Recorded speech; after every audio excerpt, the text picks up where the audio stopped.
نہ زیادہ بھی نہ رکھیں۔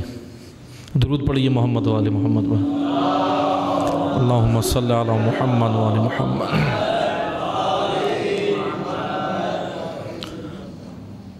اعوذ باللہ من الشیطان الرجیم، بسم اللہ الرحمن الرحیم، الحمدللہ رب العالمین، الصلاة والسلام علی اشرف الانبیاء والمرسلین وخاتم النبیین سیدنا و مولانا علی رسولہ الکریم واہل بیتہ الطیبین الطاہرین المعصومین المظلومین، اما بعد فقال اللہ تبارک و تعالی فی کتابہ المجید و فرقانہ الحمید، بسم اللہ الرحمن الرحیم، لقد کان لکم فی رسول اللہ اسوۃ حسنہ، صدق اللہ العلی العظیم۔ درود پڑھیے محمد و آل محمد پر۔ اللہم صلی اللہ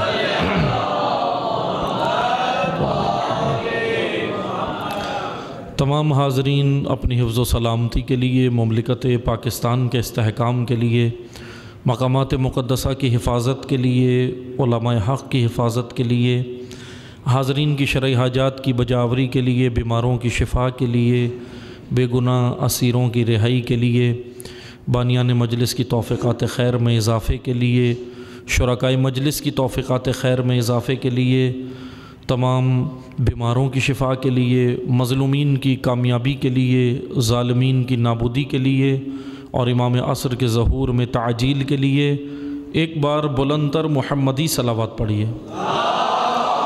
اللہم صلی علی محمد و علی محمد۔ سب سے پہلے بارگاہ الہی میں شکر گزار ہیں خداوند تبارک و تعالیٰ کے کہ اللہ تعالیٰ نے ہمیں آپ مومنین کی زیارت کا شرف نصیب فرمایا۔ اس توفیق پر خدا کا شکر ادا کرتے ہیں، اور بس میں مختصر طالب علمانہ چند عرائض اس مجلس میں عرض کروں گا، کیونکہ مجلس بمناسبت شہادت بضعت الرسول حضرت فاطمۃ الزہراء سلام اللہ تعالیٰ علیہا، اللہم صلی علی محمد و علی محمد، اور زوجہ امیر المومنین جناب ام البنین سلام اللہ تعالیٰ علیہا، ان دو ہستیوں کی مناسبت سے یہ مجلس عزا رکھی گئی ہے، تو میں مختصر سا انشاءاللہ کوشش کروں گا کہ والدین کے عنوان سے، کیونکہ ایک ماں حضرت ام البنین سلام اللہ علیہا کا کردار ایک ماں کے حوالے سے تاریخ میں بہت اہم رہا ہے، اگرچہ ماں کے حوالے سے بھی میں چند چیزیں عرض کروں گا، لیکن اسی میں بعض ذمہ داریاں ضروری نہیں کہ صرف ماں کی ہی ہوں بلکہ والدین کی ہیں، دونوں کی ہیں، کیونکہ دونوں اپنی ذمہ داریاں اسی وقت ادا کر سکتے ہیں بچوں کی تربیت کی کہ جب آپس میں ہم آہنگ ہوں، آپس میں ان کا رشتہ ایک دوسرے کے ساتھ مضبوط ہو۔ میں انشاءاللہ کوشش کروں گا کہ مجلس میں دو چار چیزیں اس حوالے سے بھی بیان کروں، اور مختصر سا جناب سیدہ کے عنوان سے بھی دونوں، کیونکہ مناسبتوں کے حوالے سے یہ مجلس ہے تو کوشش کریں گے کہ دونوں کا یہ موضوع بیان کریں۔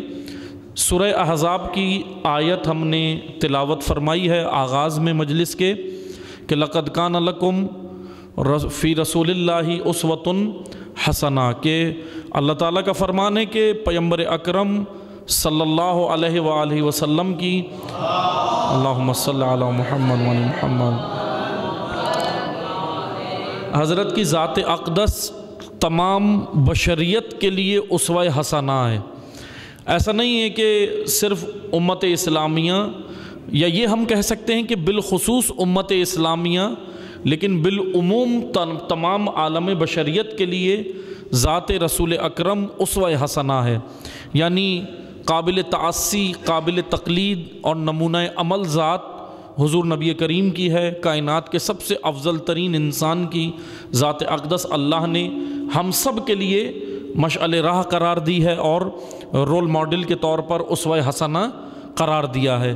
اسی طرح جس طرح پیغمبر اکرم کی ذات اقدس تمام عالم بشریت کے لیے اسوہ حسنہ ہے، اسی طرح آل رسول کی ذات اقدس بھی، اور آل رسول میں خصوصاً معصومین علیہم السلام، معصومین خاصہ میں حضرت سیدہ سلام اللہ تعالیٰ علیہا کی ذات اقدس، اللہم صلی علی محمد وآل محمد، بلکہ یہ ہم اس سے اندازہ کر سکتے ہیں کہ تمام عالم کے لیے ائمہ کی ذات اقدس اسوہ حسنہ ہے، اور چھٹے امام یہ کہتے ہیں کہ ہم معصومین کے لیے بھی جو ذات قابل تقلید و قابل تأسی اور اسوہ حسنہ ہے، عالم کے لیے معصومین ہیں، اور معصومین کے لیے بھی جو ہستی قابل نمونہ ہے وہ حضرت سیدہ ہیں۔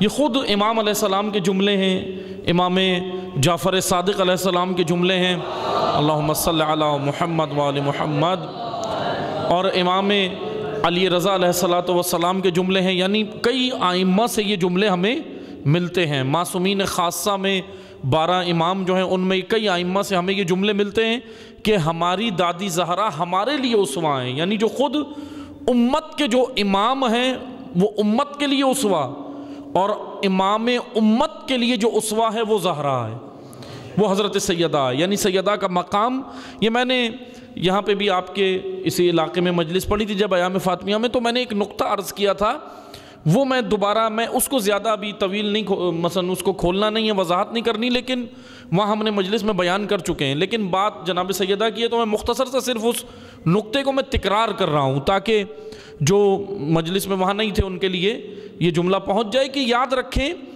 ذات ائمہ کے اندر، حضرت سیدہ کی ذات اقدس ہو یا دیگر ائمہ کی ہو، 2 طرح کے فضائل ان کے اندر پائے جاتے ہیں، 2 طرح کے فضائل، ایک فضائل نسبی ہے، ایک فضائل کسبی ہے۔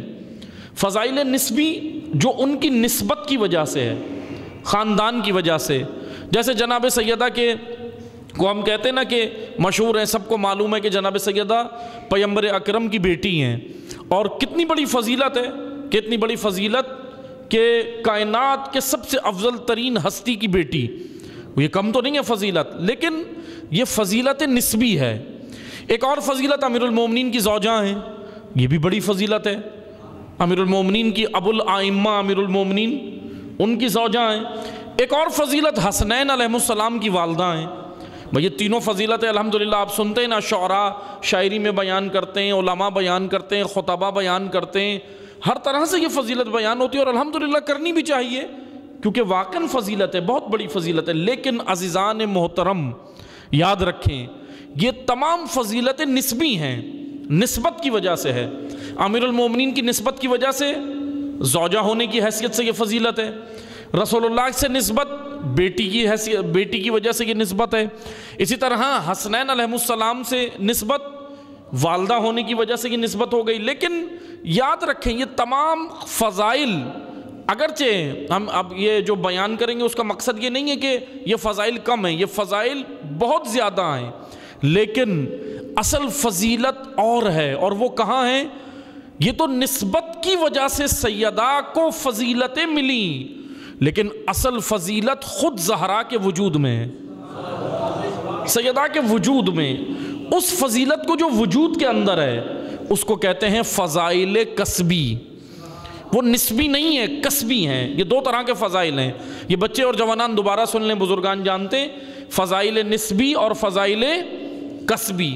نسبی نسبت کی وجہ سے، اور کسبی خود وجود کے اندر۔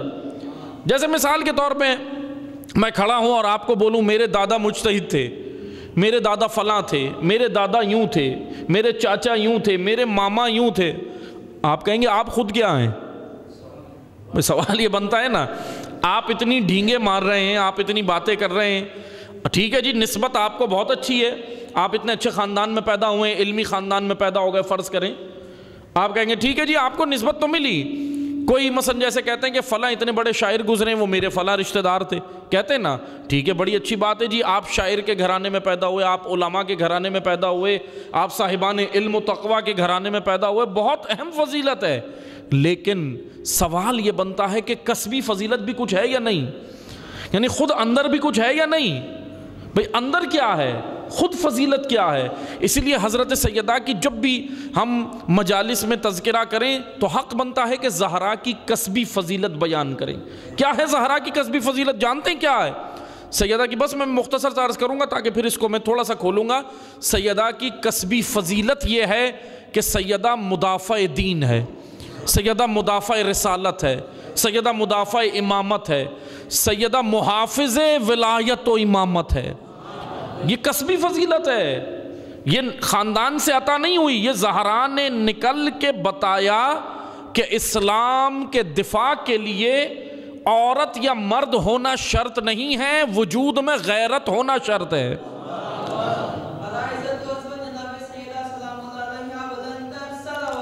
اللہم صلی علی محمد وعلی محمد.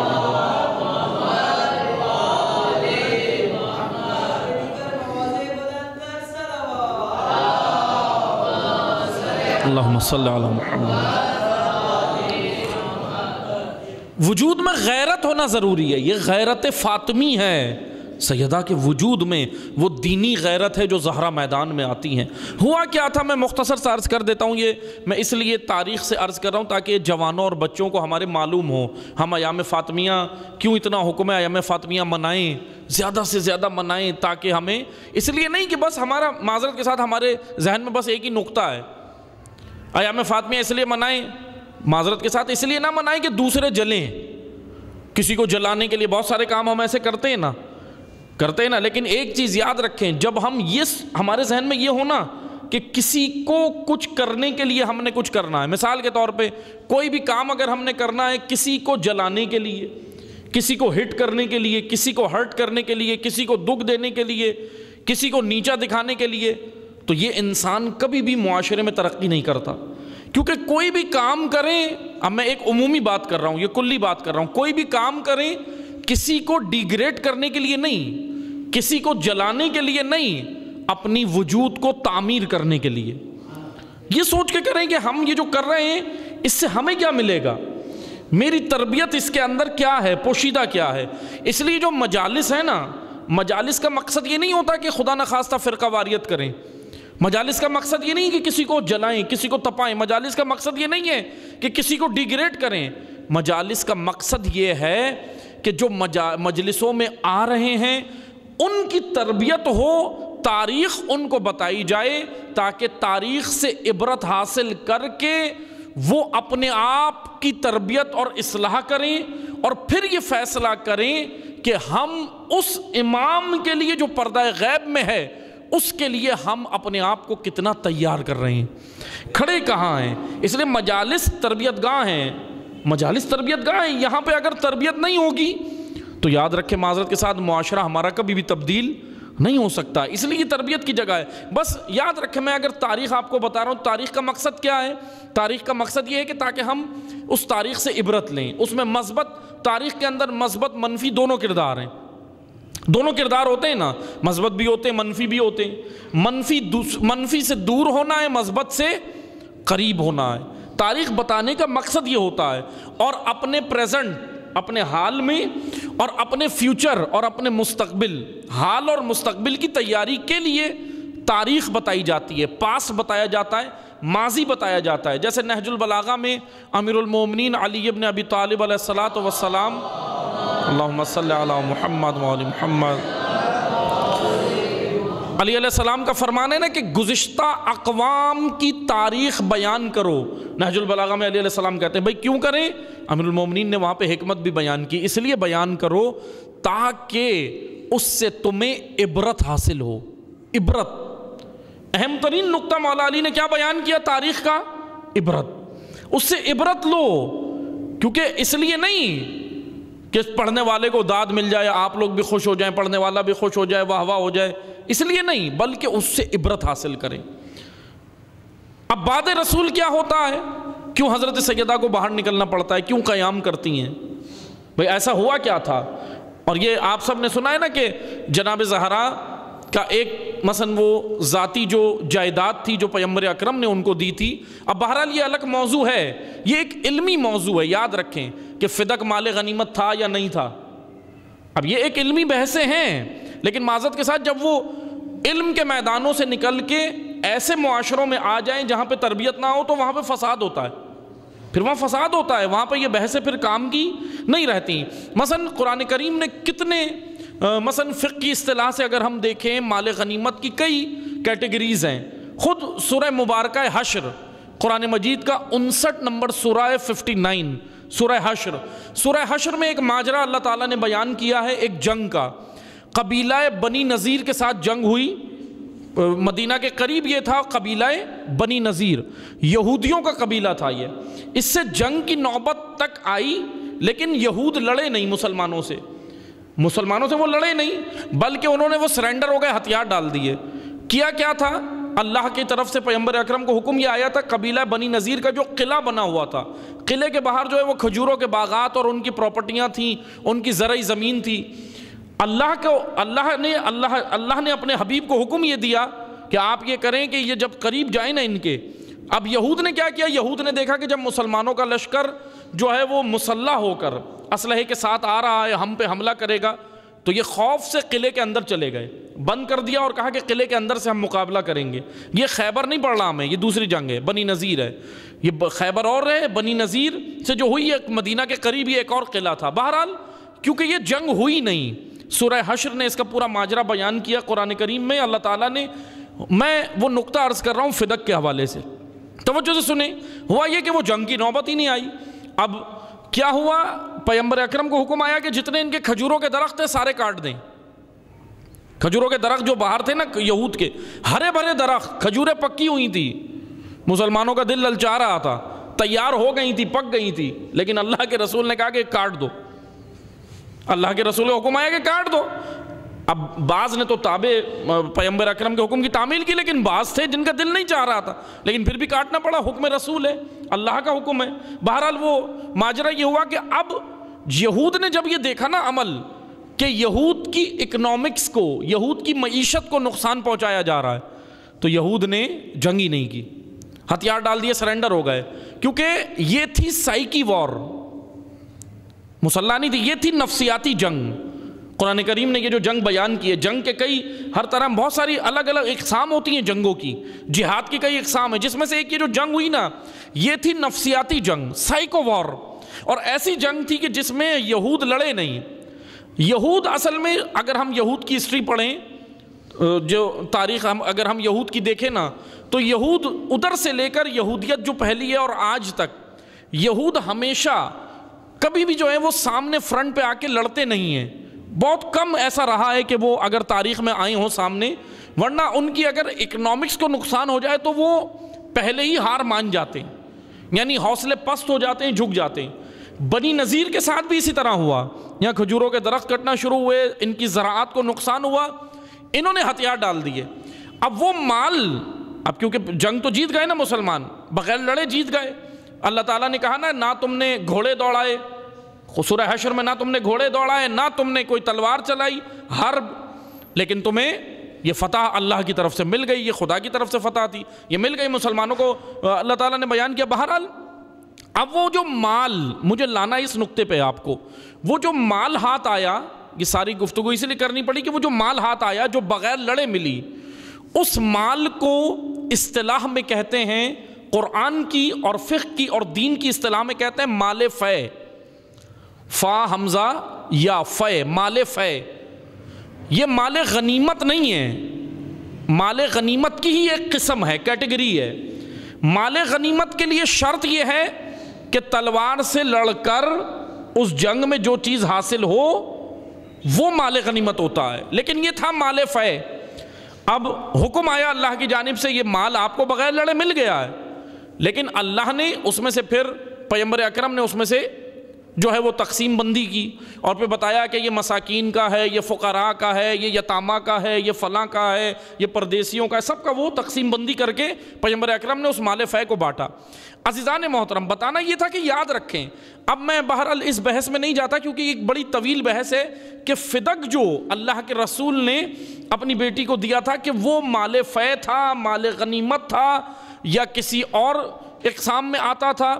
یہ ایک، یعنی یہ کہہ لیں کہ اگر ایک ایسا علمی ماحول ہمارے معاشرے میں بن جائے نا پاکستان میں، اگرچہ بنے تب یہ بات ہو، علمی ماحول ہو، وہاں پہ بیٹھ کے یہ بات کی جائے کہ بھائی پھر فدق کو ثابت کیا جائے کہ فدق جو ہے وہ فے میں تھا یا نہیں تھا، فدق غنیمت میں تھا یا نہیں تھا، کیونکہ جناب سیدہ نے بھی کئی دلائل دیے ہیں، قرآنی آیات سے کئی دلائل دیے، جب خطبہ دیا جا کے مسجد نبوی میں تو بہت بہترین دلائل ہیں، بشرط یہ کہ اس کی وضاحت کی اور اس کی جو ہے وہ تشریح اور تفسیر کی ضرورت ہے۔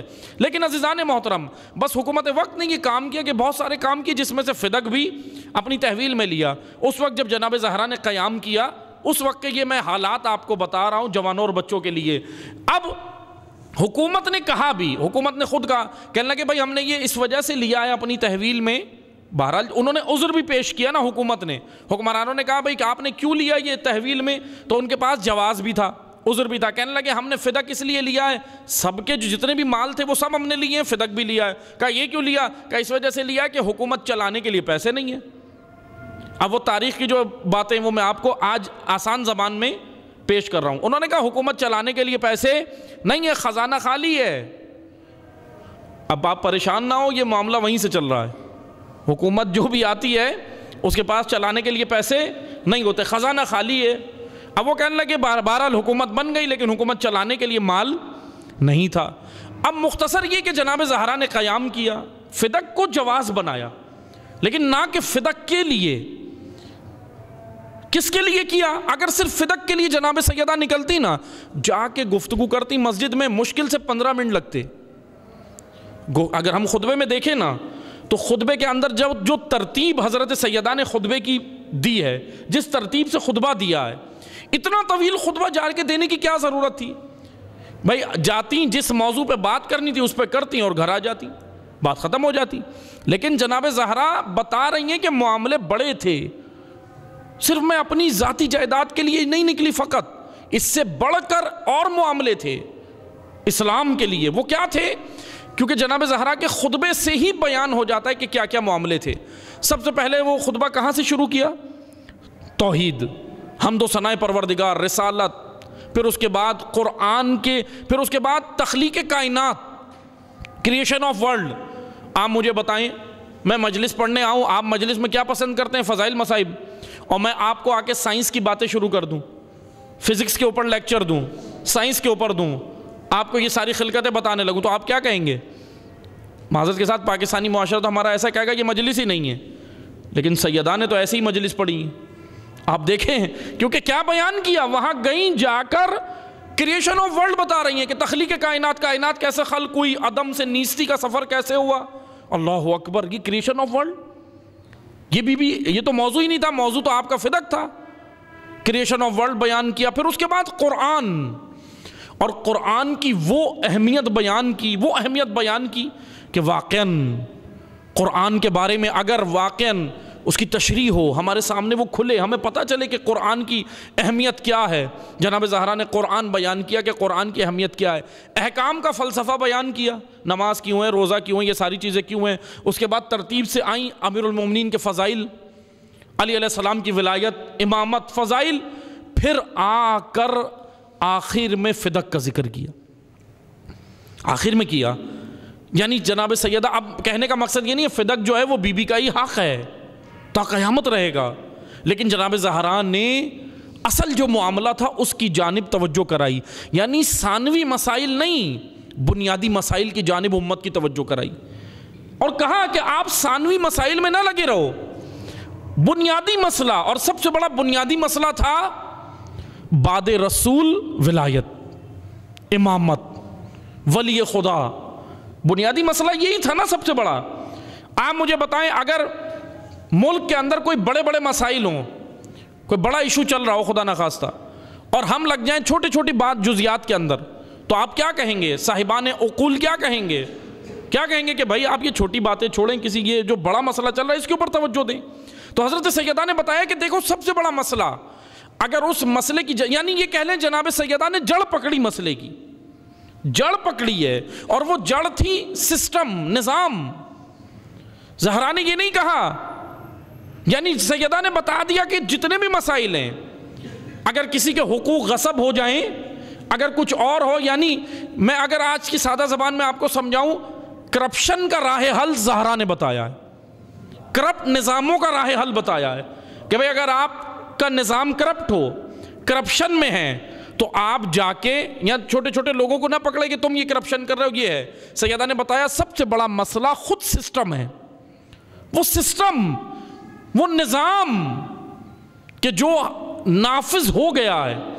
سیدہ نے جا کر جو قیام کیا تھا وہ اس نظام کے خلاف کیا تھا کہ دیکھیں آپ جو نظام قائم کر رہے ہیں، اگرچہ ابھی بالکل نومولود حکومت تھی، لوگوں کو سمجھ نہیں آ رہا تھا کہ یہ ابھی نومولود حکومت ہے، اس کو تھوڑا وقت تو دیا جائے، جیسے ہم کہتے ہیں نا تھوڑا ٹائم تو دینا، ابھی پھر پتہ چلے۔ لیکن زہرا نے بتایا کہ یہ حکومت جو قائم ہو گئی ہے، نظام جو تم نے بنا لیا ہے، اللہ کے نظام کے مقابل ایک نظام بنایا ہے، اور یہ نظام کبھی بھی چلنے والا نہیں ہے، اس سے اسلام کو نقصان ہوگا۔ اور ہو رہا تھا، بس مختصر میں بیان کروں، کیوں توحید اور یہ عدالت الہی، کیوں رسالت و امامت، ان سب کے اوپر جناب زہرا نے خطبے دیے؟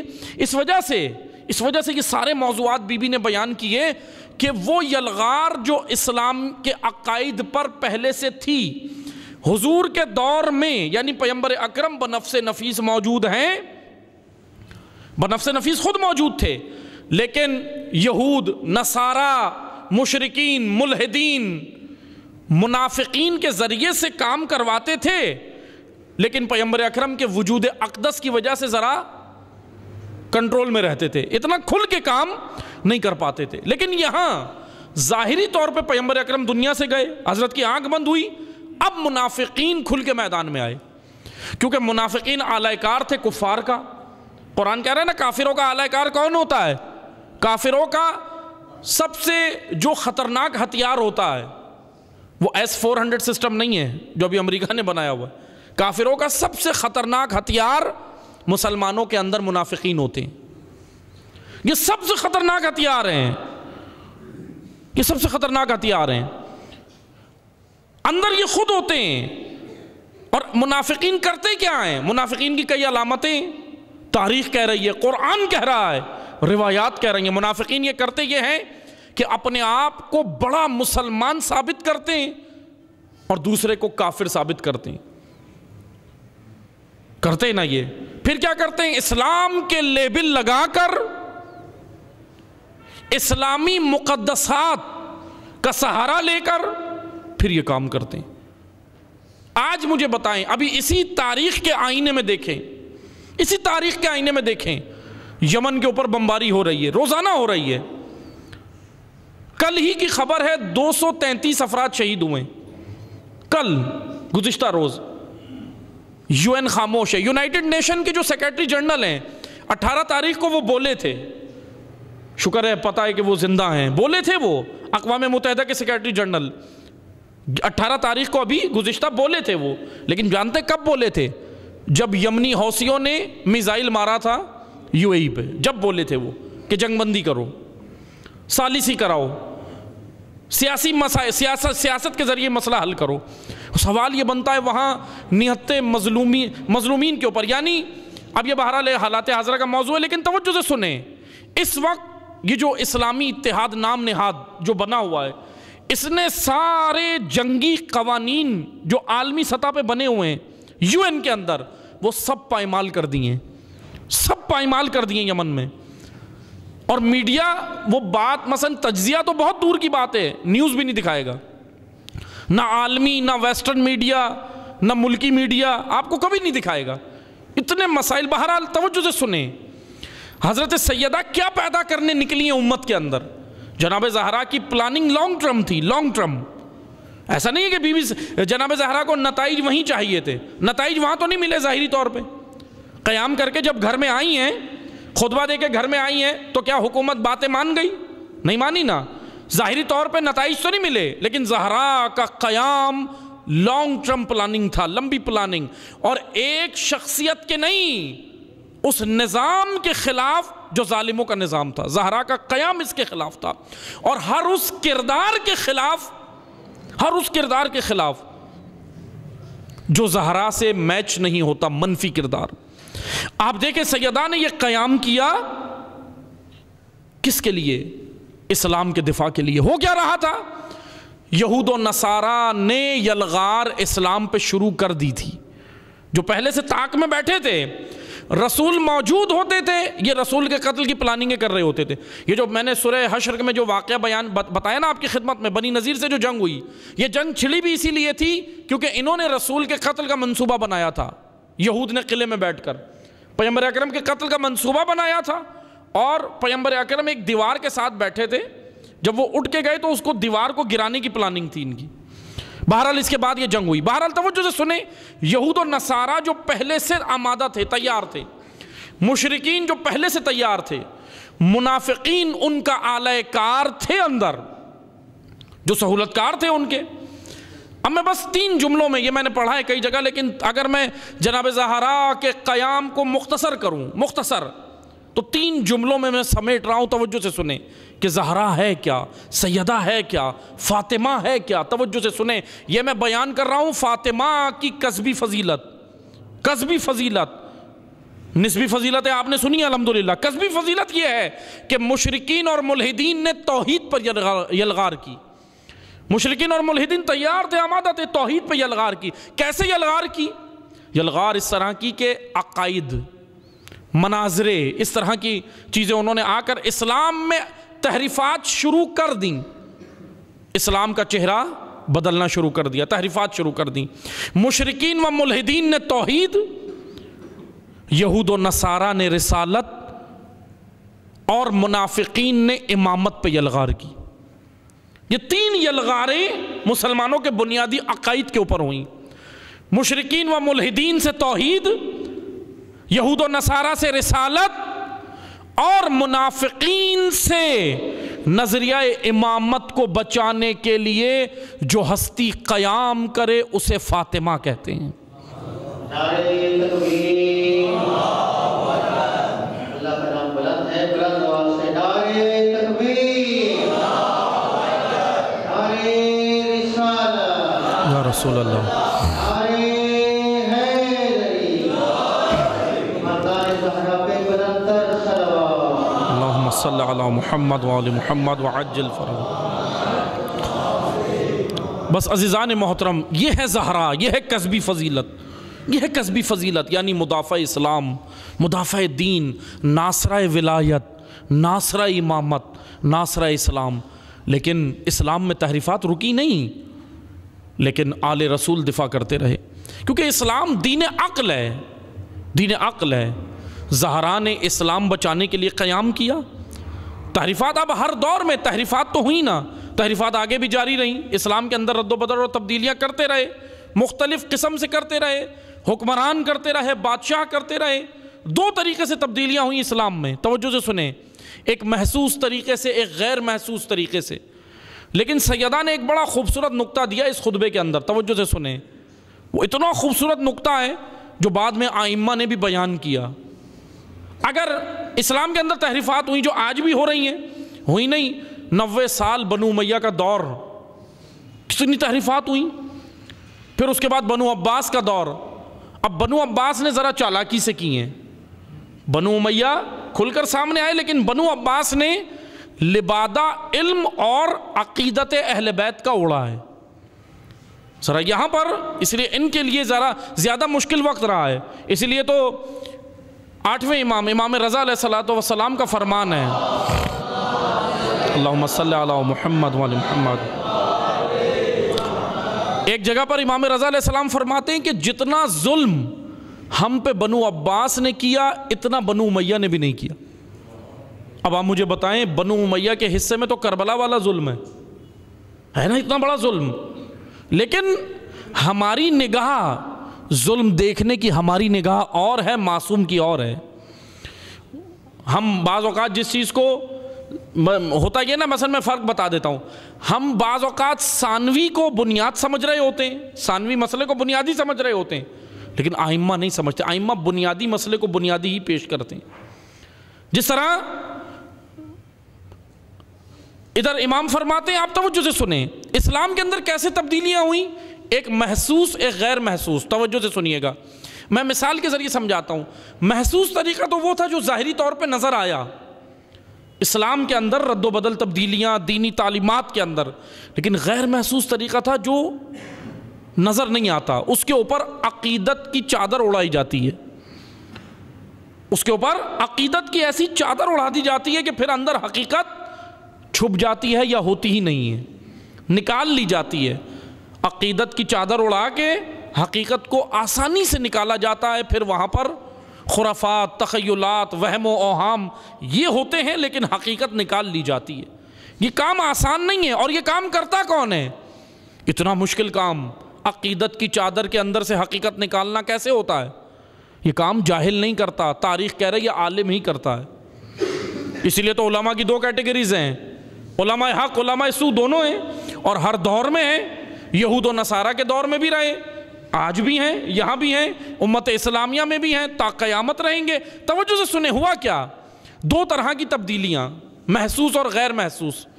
میں آپ کو ایک مثال دیتا ہوں، یہ دی ہم نے پہلے بھی، لیکن توجہ سے سنیں تاکہ یہ محسوس اور غیر محسوس تبدیلی ہمیں پتہ چلے۔ جوانوں اور بچوں کے لیے مثال دے رہا ہوں۔ آپ نے پانی دیکھا ہے، پانی چشمے سے نکلتا ہے، چشمے سے نکلتا ہے، پانی بالکل شفاف ہوتا ہے، پاک صاف ہوتا ہے، اس کے اندر کوئی تحریف نہیں ہوتی، اس کے اندر کوئی گندگی شامل نہیں ہوتی، لیکن وہ نہروں میں بہتا ہوا آتا ہے، شہروں کے اندر آتا ہے، دیہاتوں کے اندر آتا ہے، نہروں میں۔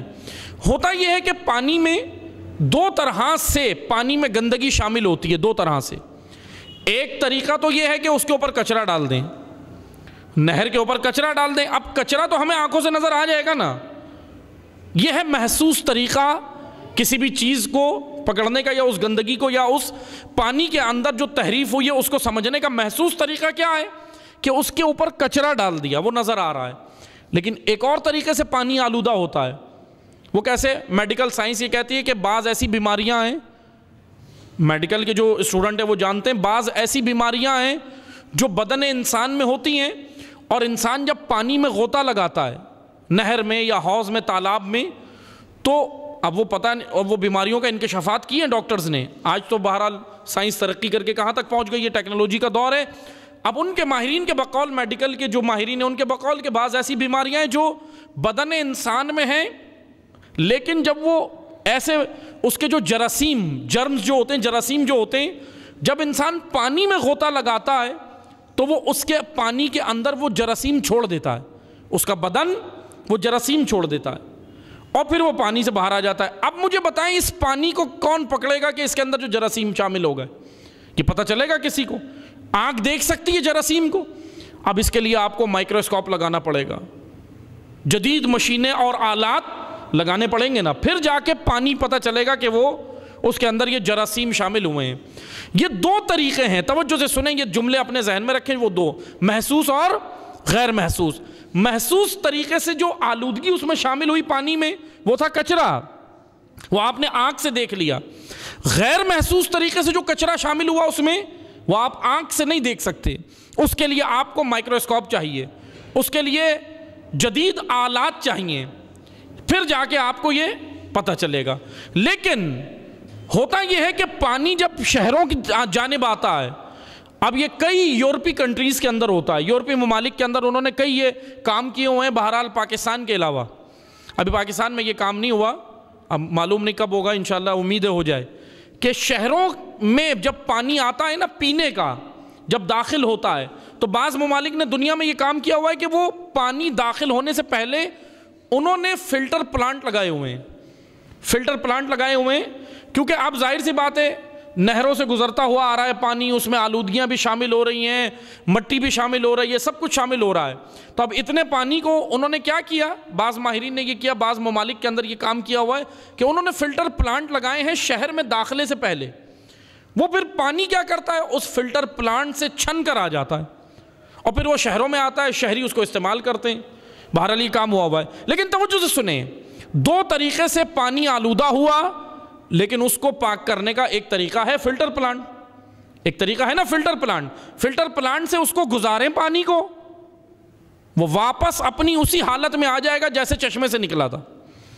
فلٹر پلانٹ سے گزارنے کے بعد شرط ہے فلٹر پلانٹ۔ اب آپ توجہ سے سنیں، حضرت سیدہ کے خطبے میں کیوں اتنی اہمیت ہے قرآن کو؟ سوال بنتا ہے نا، قرآن ہے کیا، قرآن کی اہمیت کیوں ہے اتنی؟ توجہ سے سنیں، اسلام میں دو طریقے سے تبدیلیاں ہوئیں، محسوس اور غیر محسوس. یہ مثال تھی، یہ مثال اپنے ذہن میں رکھیں. پانی دو طرح سے آلودہ ہوا، فلٹر پلانٹ لگا، اس سے گزرے گا، پانی شفاف ہو جائے گا واپس. اسلام کے اندر دو طرح سے تبدیلیاں، تاریخ ہے، ہسٹری ہے، دو طرح سے ہوئیں.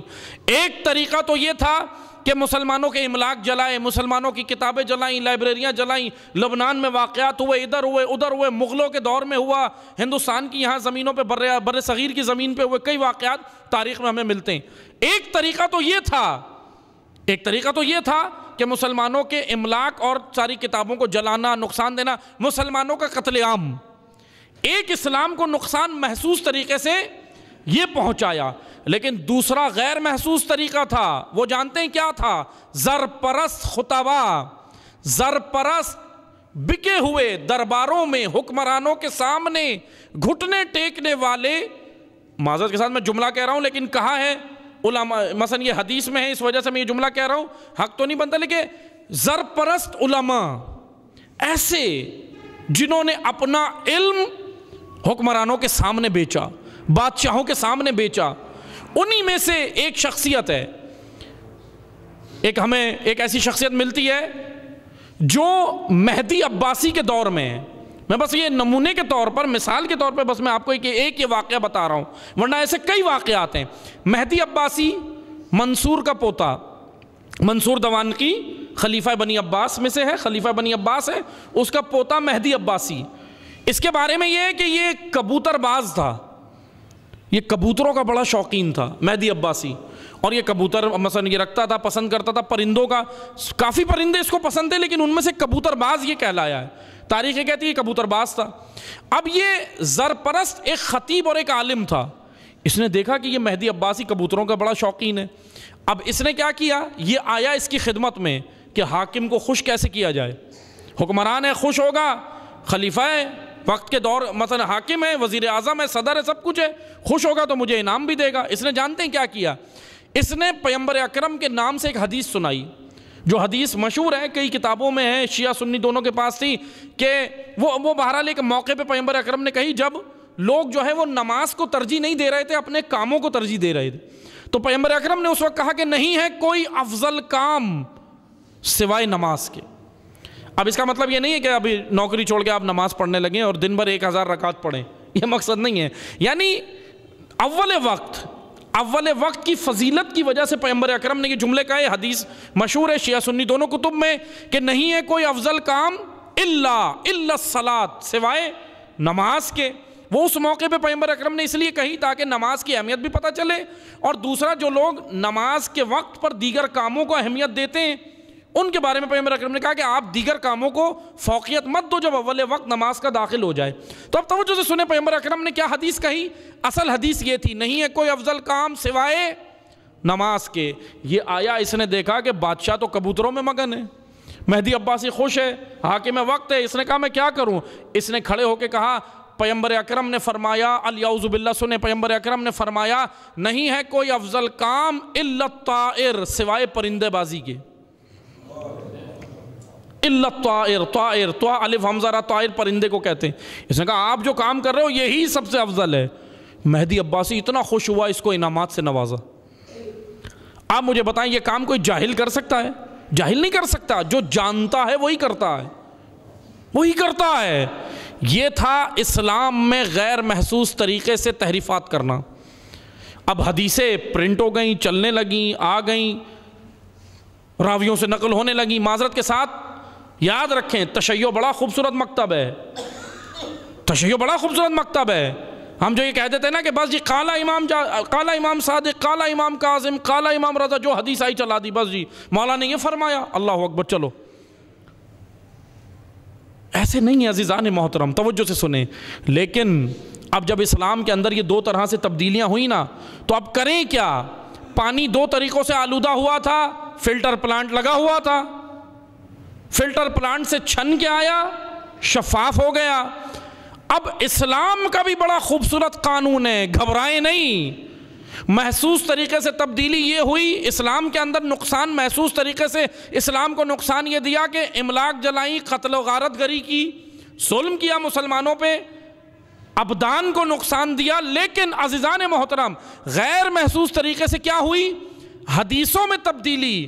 لیکن آئمہ نے بڑا خوبصورت مکتب تشیع، آئمہ نے یہ نہیں کہا کہ آئمہ نے کہا پریشان مت ہو، اگر اسلام میں یہ تبدیلیاں کر رہے ہیں، اگر خلفائے بنو امیہ، خلفائے بنو عباس یا دیگر لوگ یا کوئی بھی زرپرست آ کر تبدیلی کرے تو گھبرانا نہیں، ہم تمہیں ایسا فلٹر بتا رہے ہیں، اس سے حدیث کو گزارنا، اگر مل جائے تو ٹھیک ورنہ رد کر دینا۔ اس فلٹر پلانٹ کا نام امام رضا نے قرآن بتایا۔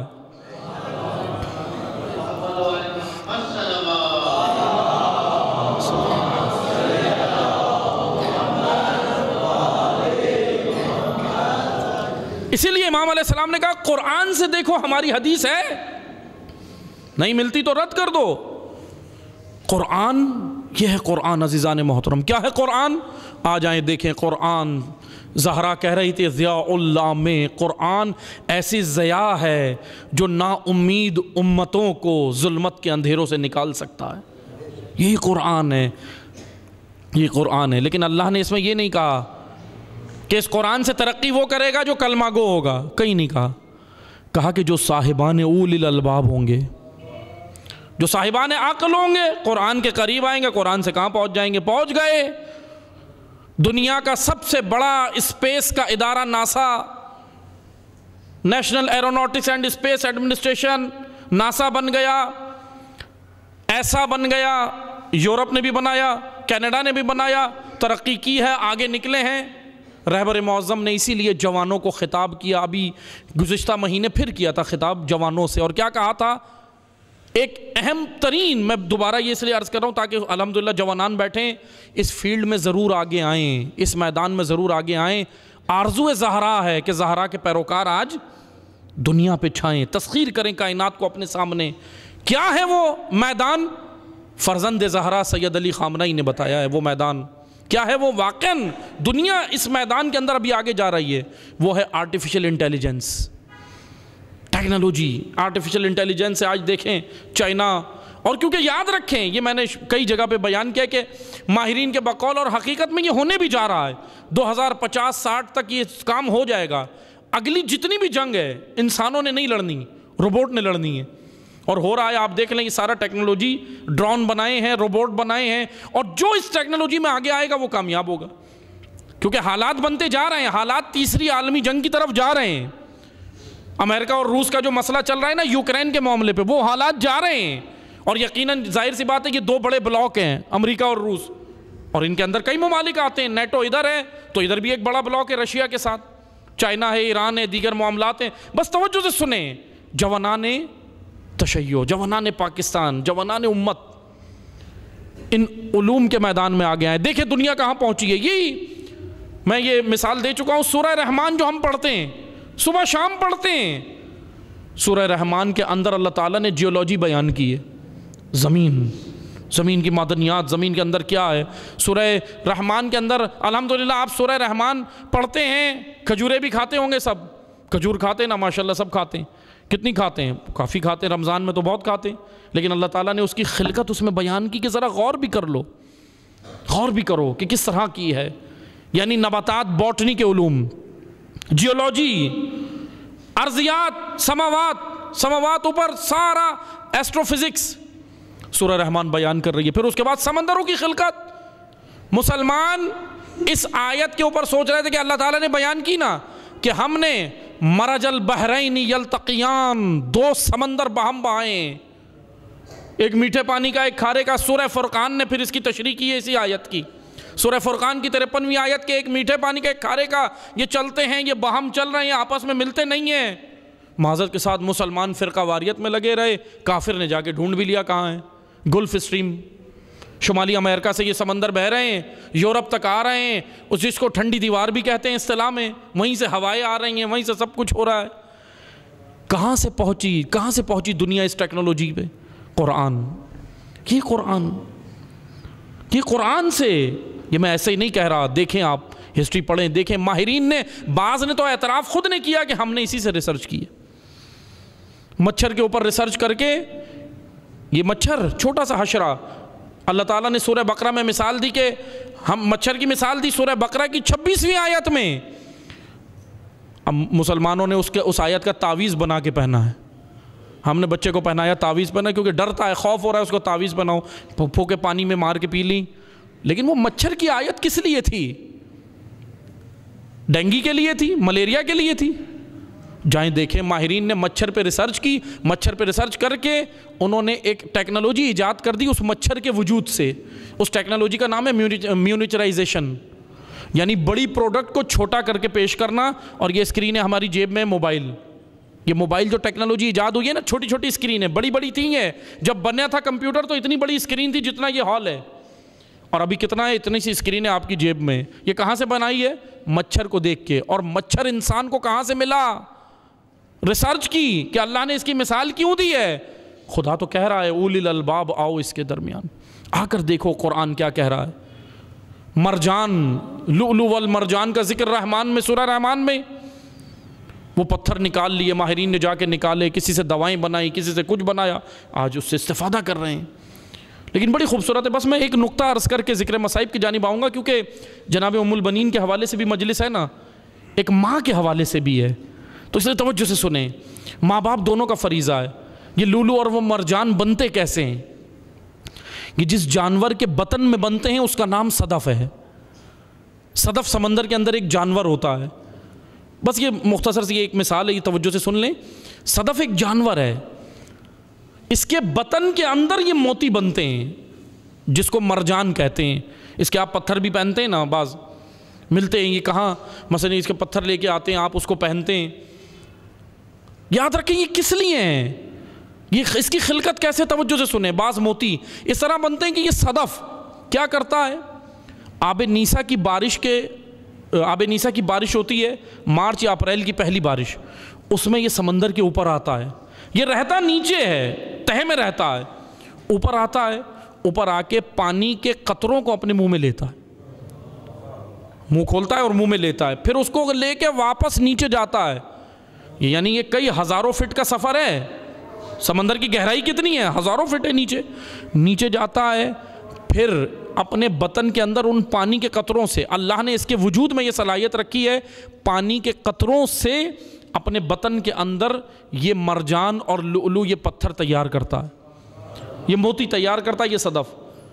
اور پھر کیا کرتا ہے؟ اب بہرحال الگ الگ تفاسیر بھی ہیں اس کی. بعض ماہرین کے بقول یا مفسرین کے بقول کے لؤلؤ کو انہوں نے جو ہے وہ جو آپ آئرلینڈ دیکھتے ہیں نا، جتنے بھی بنتے ہیں اس کے اوپر جو پتھروں کے اوپر جو مثلا وہ آتی ہیں جھاڑیاں، اس سے بھی ان کو شمار کیا ہے کہ لؤلؤ کا تذکرہ اس میں بھی کیا ہے کہ اس کے ذریعے سے بھی یہ کام ہوتا ہے. آئرلینڈ بھی نکلتے ہیں باہر، اس کے اوپر جو سمندر کے اندر جزیرے آتے ہیں. بہرحال توجہ سے سنیں، یہ صدف اتنا، میں صدف کی مثال اس لیے دے رہا ہوں، یہ والدین کے لیے بڑی اہم ہے، بچوں کی تربیت کے لیے. جانتے ہیں یہ صدف کیا کر رہا ہے؟ اپنے بطن میں موتی تیار کر رہا ہے، ہیرے تیار کر رہا ہے. صرف مرجان اور لؤلؤ ہی نہیں، ہیرے موتی بھی تیار کرتا ہے. پھر کرتا کیا ہے؟ جب یہ تیار کر لیتا ہے تو سمندر کے اندر ہی جو پہاڑ ہیں نیچے اندر، ان پہ جا کے اگل دیتا ہے، اور یہ انسان جاتا ہے ادھر سے اٹھا کے لے آتا. انسان کے لیے بنا رہا ہے. لیکن اس کا جو پروسیس ہے وہ بڑا مشکل ہے. موتی ایسے ہی تیار نہیں ہوتا، بہت مشکل مرحلہ ہے. کیا مشکل مرحلہ ہے؟ مشکل مرحلہ یہ ہے کہ یہ صدف سمندر کے جتنے آبی جانور ہیں، بڑے بڑے مگرمچھ، جتنے بڑے بڑے بھیڑیے، مگرمچھ، مچھلیاں، جتنے بھی آبی جانور ہیں، اور سمندروں میں کتنے جانور ہیں؟ جب ائمہ سے پوچھا گیا کہ مولا یہ بتائیں کہ سمندر میں کتنے جانور ہیں، تو انہوں نے کہا کہ جتنے زمین پہ ہیں اس کے 3 گنا زیادہ سمندروں میں جانور. یعنی اللہ تعالیٰ نے ایسی کائنات خلق کی. توجہ سے سنیں. اب ہوتا کیا ہے، جتنے خطرناک جانور ہیں نا سمندر میں، ان سب کی پسندیدہ غذا بھی یہی ہے. اگر یہ کسی جانور کے ہاتھ لگ جائے تو صدف کو وہ کھا جاتے ہیں، چھوڑتے نہیں ہیں. اب اس مشکل مرحلے میں یہ سفر کرتا ہے سطح سمندر کی تہہ سے سطح سمندر تک، یعنی تہہ سے اوپر سطح تک کا سفر کرتا ہے، اور پھر سفر کر کے نیچے بھی جاتا ہے. عزیزان محترم، یہ کرتا کیا ہے؟ 2 کام کر رہا ہے. اگر ہم صدف کی یہ مثال دے رہے ہیں، توجہ سے سنیں جو میں نقطہ آپ کو دینا چاہ رہا ہوں. 2 کام صدف کر رہا ہے. ایک، اپنے آپ کو اپنے وجود کو معاشرے کے اپنی سوسائٹی کے بھیڑیوں سے مگرمچھوں سے بچا رہا ہے، اور دوسرا کام خود بھی بچا رہا ہے اور اسی معاشرے کو اپنے بطن کے اندر موتی تیار کر کے فراہم بھی کر رہا ہے۔ یہ دو کام کر رہا ہے، موتی تیار کر رہا ہے اور بھیڑیوں سے بچا بھی رہا ہے۔ عزیزان محترم، یہی ذمہ داری والدین کی ہے۔ آج یورپ کی فحاشی کی یلغار، آج مختلف قسم کی یلغار ہماری سوسائٹی اور معاشرے پر ہے۔ والدین کیا کریں، اساتید کیا کریں، استاد، والدین، سب کی ذمہ داری یہ ہے کہ اپنے آپ کو، اپنے وجود کو بھی ان آفتوں سے بچائیں، ان معاشرے کے بھیڑیوں سے بچائیں، ان افکار سے، ان نظریات سے بچائیں، اور اسی معاشرے کو یہ جو بچے ہیں یہ بہترین موتی بنا کر، بہترین شخصیتیں بنا کر اس معاشرے کو فراہم بھی کریں۔ یعنی ان کی تربیت بھی کرنی ہے اور اپنی بھی کرنی ہے۔ اپنے آپ کو بھی بچانا ہے، ڈیفینسو پوزیشن میں بھی آپ نے رہنا ہے، آفینسو میں بھی رہنا ہے۔ ڈیفینسو پوزیشن آپ کی یہ کہ آپ نے بچانا بھی اپنے آپ کو، آفتوں سے بچانا ہے، اور آفینسو یہ ہے کہ رشد و نمو بھی کرنی ہے، بڑھنا بھی ہے۔ یہی ذمہ داری والدین، اساتید سب کی ہے۔ اور بس توجہ سے سنیں، یہی پیغام حضرت زہرا کا ہے، یہی پیغام ہے زہرا کا، یہ قیام حضرت سیدہ کا اسلام کامل کی بقا کے لیے ہے، وہ اسلام جو اسلام عقل ہے۔ اس لیے زہرا نے قرآن کے اوپر بڑا خوبصورت خطبہ دیا، لیکن معذرت کے ساتھ ہوا کیا؟ تشیع میں کیا ہوا؟ اب دیگر میں تو ہوا، دیگر فرقوں میں تو ہوا، عقل سے کام لینا چھوڑ دیا۔ جی عقل، حدیث کے سامنے عقل کچھ نہیں ہے، یہ بعض نے بولا، اور بعض نے تو عقل ہی کا انکار کر دیا، بعض نے نظریات پیش کیے۔ لیکن تشیع میں بھی آج سے 400 سال پہلے یہ ہوا، آج سے 400 سال پہلے یہ ہوا، اور کہا کہ عقل اپنی استعمال نہیں کرو۔ حالانکہ ائمہ نے کہا کہ عقل رسول باطنی ہے، لیکن تشیع میں بھی ایک طبقہ پیدا ہوا، ملا امین اشترابادی کے نظریات جنہوں نے پھیلانا شروع کیے، اور ہوا کیا؟ ان نظریات سے یہ ہوا، آج بھی وہ نظریہ موجود ہے، یہ جوانان توجہ سے سنیں، آج بھی یہ پھیل رہا ہے، موجود ہے۔ وہ نظریہ یہ ہے کہ قرآن مولا علی کے لیے ہے، ہمارے سمجھ نہیں آتا، علی جانے اور قرآن جانے، ہم نے مولا کی حدیث لینی ہے۔ یہ نظریہ باقاعدہ ڈالا ہے، یہ آج نہیں ڈالا، یہ کئی سالوں پہلے ہوا، کہ یعنی حدیث کو قرآن پر فوقیت دینا، اور کہا کہ قرآن ہمارے لیے نہیں ہے، قرآن ہماری ہدایت کے لیے نہیں ہے، قرآن ہمارے سمجھ ہی نہیں آتا۔ یہ باقاعدہ کام تشیع میں بھی ہوا، ایک مسلک بن گیا، ایک باقاعدہ مسلک اور فرقہ بن کے اس نے یہ کام کیا، جو آج بھی یہ افکار پھیل رہے ہیں۔ جوانان توجہ کریں، قرآن کی اہمیت حضرت سیدہ نے بتائی کہ قرآن ہی وہ واحد تمہاری نجات کا ضامن ہے جو تمہیں ظلمتوں سے نکال سکتا ہے۔ لیکن اس کے لیے زہرا نے، اس کے لیے سیدہ نے بہت کچھ قربان بھی کیا۔ اسلام بچانے کے لیے حضرت سیدہ نے اسلام بچایا، قرآن بچایا، ولایت امیر المومنین کا دفاع کیا، ولی خدا کا دفاع کیا۔ لیکن عزیزان محترم، لیکن اس کے لیے کچھ قربانی بھی تو دی ہے زہرا نے۔ وہ قربانی کم تو نہیں ہے۔ جب خطبہ دینے جا رہی تھی، بی بی نکلی باہر، خطبہ دیا، راوی کہتا ہے پشت سے ایسا لگتا تھا جیسے رسول اللہ جا رہے ہیں، چلنے کا انداز، گفتگو کا انداز، سب کچھ رسول اللہ کی طرح تھا۔ لیکن یہی راوی کہتا ہے جب واپس آئی تو انداز ہی بدل گیا۔ جب گئی تھی تو ایسا لگتا تھا جیسے رسول اللہ جا رہے، لیکن جب واپس آئی نا تو ایسا لگتا تھا کوئی بوڑھی عورت واپس آ رہی ہو۔ اجرکم اللہ۔ بس مختصر مصائب میں پڑھوں گا۔ اللہ اکبر، کیا ہو گیا؟ زہرا جب گھر میں داخل ہوئی نا، روایات میں ہے کہ جب گھر میں داخل ہوئیں، اندر گھر کے اندر جو دہلیز تھی، دروازے سے داخل ہو کر دہلیز پر بیٹھ گئیں، دہلیز پر بیٹھ گئیں اور بلند آواز سے رونے لگیں۔ اجرکم اللہ، اجرکم اللہ۔ بلند آواز سے رونے لگیں، پھوٹ پھوٹ کے رونے لگیں۔ علی قریب آئے، امیر المومنین قریب آئے، اور آ کر کہنے لگے، مولا علی نے جناب زہرا سے کہا، سن سکو گے عزادارو؟ علی نے زہرا سے کہا، بی بی لگتا ہے حق نہیں ملا، بی بی لگتا ہے حق نہیں ملا۔ بنت رسول نے جو جملہ کہا نا، اللہ اکبر، زہرا نے جو جملہ کہا، اس جملے نے علی کو زندگی بھر رلایا ہے، اس جملے نے رلایا ہے۔ کیا تھا وہ جملہ؟ ادھر جب مولا علی نے کہا نا بی بی لگتا ہے حق نہیں ملا، تو زہرا نے کہا، علی کاش حق نہ دیتے، علی یہ کاش حق نہ دیتے، علی مجھے جھٹلایا گیا ہے، اجرکم اللہ، علی مجھے جھٹلایا گیا ہے۔ اور عزیزارو یہی جملے، ایک خطبہ تو مسجد میں دیا نا بی بی نے، ایک خطبہ گھر میں بھی عورتوں کو دیا، عورتوں کو دیا، مدینہ کی عورتوں کو دیا، اور اس خطبے میں کہا، بی بی نے جو گھر میں دیا نا، اس خطبے میں کہا کہ اے مدینہ کی عورتوں سنو، زہرا جھوٹ نہیں بولتی، سیدہ جھوٹ نہیں بولتی۔ اے کاش بس اتنا ہی ہوتا کہ حق نہ دیتے، لیکن لکڑیاں جمع کیں، آگ جمع کی، ایندھن جمع کیا، اور اس در پہ آ گئے جس پہ اللہ کا رسول سلام کرتا تھا، آ گئے اور آ کر کہنے لگے علی کو باہر نکالو۔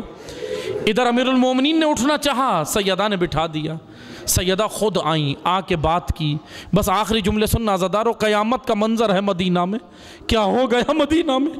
آئیں زہرا، روایات میں ہے، مقاتل میں ہے، آگے دروازہ تھا، پیچھے دیوار تھی، بیچ میں زہرا تھی، بیچ میں زہرا تھی، کھڑے ہو کے گفتگو کرنے لگیں، کہنے لگیں بتاؤ کیا بات ہے؟ کہنے لگے ابو الحسن کو باہر نکالو۔ زہرا نے کہا ابو الحسن نہیں آئیں گے، ابو الحسن قرآن جمع کر رہے ہیں، ابو الحسن قرآن جمع کر رہے ہیں، علی باہر نہیں آئیں گے۔ انہوں نے کہا علی باہر نہیں آئیں گے، ہم گھر میں آ جائیں گے۔ اب یہ سننا تھا، آخری جملے سننا، قیامت کا منظر ہے مدینہ میں، یہ سننا تھا۔ زہرا نے کہا کس گھر میں آنے کی بات کرتے ہو؟ اس گھر کا مقام بھول گئے؟ یہاں فرشتوں کا نزول ہوتا تھا، یہاں میرے بابا نماز فجر سے پہلے سلام کرتے تھے، اس گھر کے حرمت کو بھول گئے؟ لیکن عزاداروں صرف بھول نہیں گئے، اس گھر کی حرمت کو پائمال بھی کر دیا۔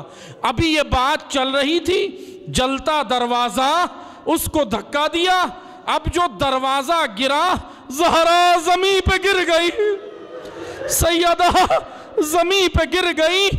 اور جان سن سکو گے کیا ہوا؟ آخری جملے سننا، اپنا کلیجہ تھا اب کے سننا۔ ہم یہ منظر سن رہے ہیں، سن کے رو رہے ہیں، علی یہ منظر دیکھ کے رو رہے تھے، امام زمانہ نے یہ منظر دیکھا ہے، آنکھوں سے دیکھا، حسنین نے یہ منظر آنکھوں سے دیکھا۔ کیا منظر تھا؟ سیدہ زمین پر ہے، یہ گھر میں داخل ہوئے، اب کتنے افراد تھے تاریخ میں مختلف ہے، نہیں معلوم کتنے افراد تھے، لیکن بس اتنے تھے کہ علی کو باہر لائے، حجرے سے باہر لائے۔ ادھر امیر المومنین کو جب یہ لائے نا، سیدہ زمین پر تھیں، سیدہ نے جناب فضہ کو بلایا، آخری جملے سننا، جناب فضہ کو بلایا اور کہا فضہ میرے قریب آؤ۔ فضہ قریب آئیں، منظر سننا، ایک ہاتھ زہرا کا پہلو پہ تھا، اور فضہ کو قریب بلایا اور کہا فضہ اپنا کان قریب لاؤ۔ فضہ کان قریب لائیں اور کہا فضہ دیکھو یہ بات میرے علی کو پتہ نہ چلے، میرے علی کے دل میں پہلے ہی غم ہے۔ کہا بی بی بتائیے کیا بات ہے؟ میں علی کو نہیں بتاؤں گی۔ کہا فضہ میرا محسن شہید ہو گیا، فضہ میرا محسن شہید۔